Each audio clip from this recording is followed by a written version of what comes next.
রাজিম বিসমিল্লাহির রহমানির রহিম।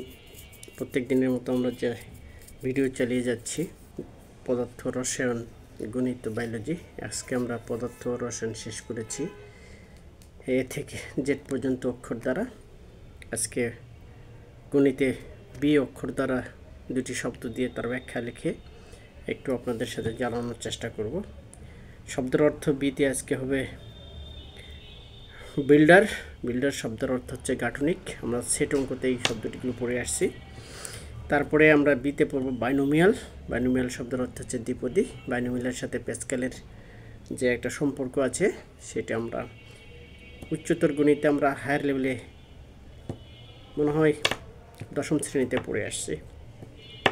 আমি আলোচনা করছি এই জন্য যে আমরা ওই লেভেলে যাচ্ছি না, তবে আমরা কিছু ব্যাখ্যা দেবো যেটা আগে জানলে বলা বেশি ভালো। এছাড়া পরিসংখ্যানে দ্বিপদীর ব্যাপক ব্যবহার আছে, এছাড়া ম্যাথমেটিক্স অনার্সে দ্বিপদীর ব্যাপক ব্যবহার আছে। তো তাছাড়া আমরা ওইদিকে যাব না। আমরা ছোট্ট করে একটা টপিক জানার জন্য আসলে ম্যাথমেটিক্স পড়ার জন্য যেগুলো দরকার সেটাতেই যাব। তো আজকে আমরা কী লিখছি সেদিকে যাব। কী লেখার আগে আমরা একটু দেখে আসি কী পড়ে আসছি। তো আমরা এখানে একটু পড়ে নিই কি পড়ছি আমরা। এটা হচ্ছে কি পড়ছি এখানে বলছি, আমরা জানি সেট দুই প্রকার, একটা গাঠনিক গঠন বা তালিকা পদ্ধতি, আর একটা হচ্ছে তালিকা পদ্ধতি। এই পদ্ধতিতে সেটের উপাদানের সাধারণত ধর্মের উল্লেখ করে সেটকে বর্ণনা করা হয়। উদাহরণ সকল জোড়া সংখ্যার সেট এ হলে, বলছি একটা জোড়া সংখ্যার সেট, জোড়া বলতে আমরা 2, 4, 6, 8, 10 এগুলো বলছি। তাই এ হলে A equal to set of all. আমরা সেকেন্ড ব্র্যাকেটকে সেট গণিত করতে সেট অফ অল বুঝাবো। এক্স সাজ দ্যাট, দুইটা খোটা আছে, সাজ দ্যাট বলবো। তারপরে তাকে বলবো এক্স বিলংস টু এন, তারপরে এবং জোড়া সংখ্যার সেট। আমরা এটা ব্যাখ্যা দিয়েছি। সাজদের শব্দের অর্থ হচ্ছে যেন গণিতের ক্ষেত্রে, আর বিলংস টু শব্দের অর্থ হচ্ছে এন এর সদস্য, অর্থাৎ বিলংস টু শব্দ কারো সদস্য সংখ্যা বোঝা। যাই হোক, তারপর আমরা সেটা বলছি এখানে এ কনস্ট্যান্ট। আমরা এর আগে বলেছিলাম ভিডিও যে ভেরিয়েবল, কনস্ট্যান্ট, ভেরিয়েবল চলক, কনস্ট্যান্ট ধ্রুবক, আর হচ্ছে কোপিশিয়েন্ট। এই তিনটা না জানলে গণিত শেখানো যাবে না। গণিতের যে বেসিক যে ধারণা এই তিনটা সংজ্ঞার উপর আছে। আজকে এই তিনটা সংজ্ঞা আমরা এখানে দিয়ে একটা উদাহরণ দেবো, যদি এগুলো আগে আমি ভিডিও দিয়ে দিচ্ছি। তারপর বলতে সেট অফ অল, দুইটা সেকেন্ড ব্র্যাকেট লেখে মাঝখানে যে জিনিসগুলো আমরা লিখব সেট তালিকা পদ্ধতিতে যাই, আর গাঠনিক পদ্ধতিতেই যাই, যেখানে যাই সেটা সেট অফ অল। তারপরে এক্স, এখানে ভেরিয়েবল, এই যে ভেরিয়েবল চলে আসছে, এক্স শব্দ এখানে চলে আসছে। আমি বলছি ইংরেজি অক্ষর লাস্টের তিনটে অক্ষর এক্স ওয়াই জেডকে ভেরিয়েবল বলা হয়, আর শুরুর তিনটাকে কনস্ট্যান্ট বলা হয়, অথবা 1, 2, 3, 4 থেকে 0 থেকে 9 পর্যন্ত সংখ্যাকে কনস্ট্যান্ট বলা হয়। এই জিনিসগুলো কিন্তু অত্যন্ত বেসিক গণিত শিক্ষার ক্ষেত্রে এগুলো না থাকলে ঝামেলা হয়। তারপরে বলতেছি যে এর মতো দেখতে সেট অঙ্ক করতে, সেটা হচ্ছে কি যে বিলংস টু, অর্থাৎ সাংকেতিক চিহ্ন। তারপরে বলতেছি এখানে এন, এখানে নাম্বার, এখানে এন 2, 4, 6 থেকে 98 পর্যন্ত আমরা এখানে নাম্বার ব্যবহারটা করছি, আর এখানে নাম্বারটা আমরা দেখানোর চেষ্টা করছি। তাহলে আমরা কি পড়লাম যে সেট অঙ্ক করতে গেলে অবশ্যই আপনাকে এই জিনিসগুলোর সম্পর্কে আপনার ধারণা থাকতে হবে। তো আমরা এটা কি বলবো, পড়বো দেখে পড়ে কী করবো, কোশ্চিন তৈরি করবো। আমরা এটা অঙ্ক করতে যাবো না, অঙ্ক করতে পারবো না এতটা, কিন্তু পড়লে বুঝলাম কি না এই জিনিসগুলো সম্পর্কে আমরা জানতেছি এখানে। তারপর বলতেছি দ্বিপদী পরিসংখ্যান ও উচ্চতর গণিতের ব্যবহারে আছে, যাহা প্যাসকেল ও দ্বিপদী প্যাসকেলভাবে গাণিতিক ব্যাখ্যা দেওয়া হয়। তবে আমি একটা সূত্র দিয়েছি দ্বিপদীর, যেহেতু আমরা কথা বলছি এখানে সেই একই কথা, চলক আর ভেরিয়েবল এই জিনিসগুলো আছে। এখানে এক্স এর পাওয়ার এন এখানে হচ্ছে আপনার 1, 2, 3, 4, 5 ইত্যাদি সংখ্যা বোঝাবে, তার মানে এন এখানে হচ্ছে কনস্ট্যান্ট, এক্স হচ্ছে চলক। ড্রগ এন ভাগ 1, গতকাল আমরা ভাগের বিষয়গুলো আমরা ভিডিওতে দিয়ে দিয়েছি। তারপরে এক্স এন ইনভার্স 1, অর্থাৎ এন থেকে একটা কম ভাগের ওই যে ইনভার্স আমরা গতকাল দিয়ে দিচ্ছি, আজকেও দেখাই দেবো না। দ্বিপদী মানে দুই পদ, ওয়াই একটা আছে, এক্স একটা পদ, ওয়াই একটা পদ, তাহলে ওয়াই এর পাওয়ার 1 প্লাস n/2 এভাবে সিরিজ চলে যাবে। তারপরে হচ্ছে কি যে x to the power n inverse 2 আবার y square plus up to 2 আবার এবারে n পর্যন্ত যাবে। তারপরে n/n-1, তারপরে এক্স ইন্টু ওয়াই, ওয়াইয়ের মান হবে কি n-1 অর্থাৎ plus up to n to the power 1, sorry n y to the power n।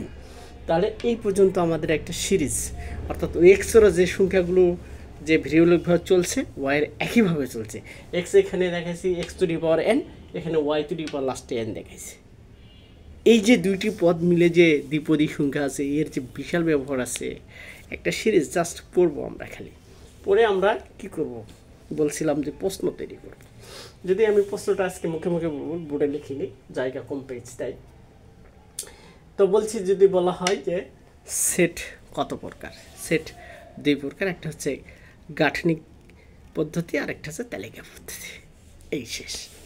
বা সেট অফ অল, সেকেন্ড ব্র্যাকেটকে সেট অফ অল বলা হয়।